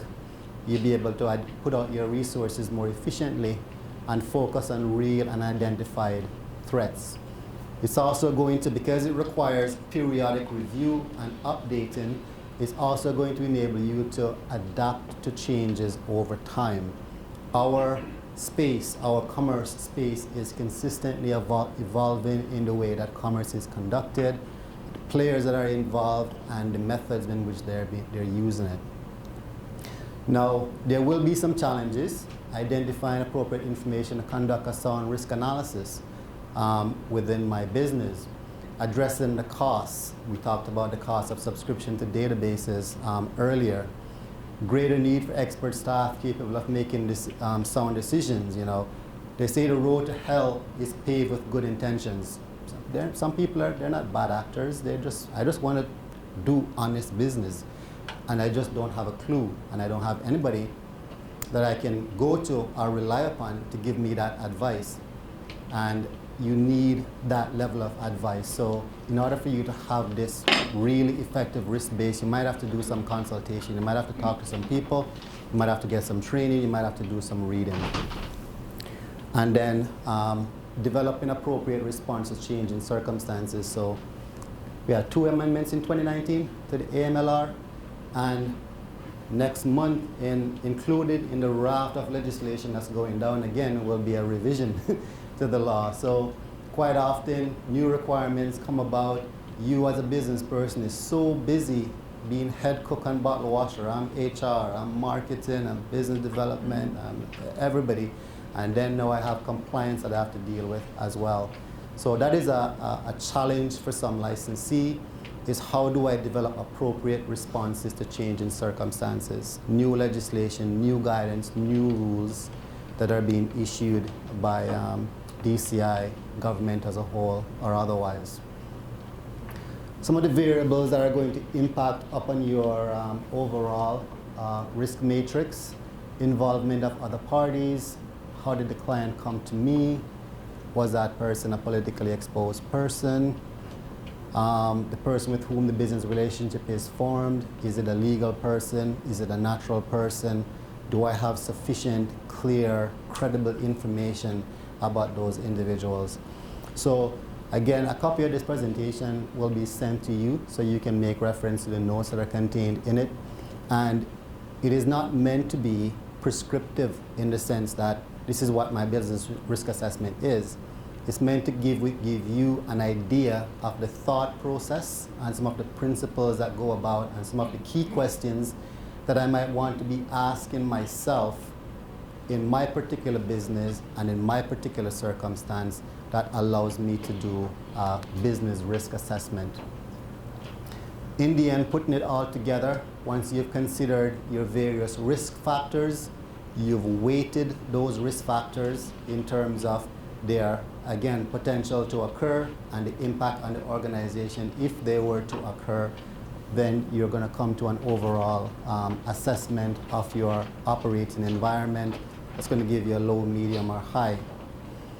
This overall assessment, in addition to allowing you to target resources in a more intelligent way, also supports your argument to us as supervisory authority when we visit your organization and you're conducting business a certain way. So maybe based on your risk assessment and your risk appetite, there's a conclusion that for a certain segment of my customers, simple due diligence is appropriate. Your licensed inspector might not initially buy that, but when they go through your business risk assessment and they understand that you've considered your customer profile, your transaction risk, your geographic locations, all of these things, they can understand and appreciate how you got to the conclusion that you got to, and that you are not leaving unchecked vulnerabilities within our commercial industry that will make us susceptible to money laundering because you've carried out an effective risk assessment using the risk-based approach. Folks, I only came to speak for 2.5. It's just about 2.5. So unless there are some questions that you have which were not addressed during the presentation that you'd like to ask, that is the end of the presentation.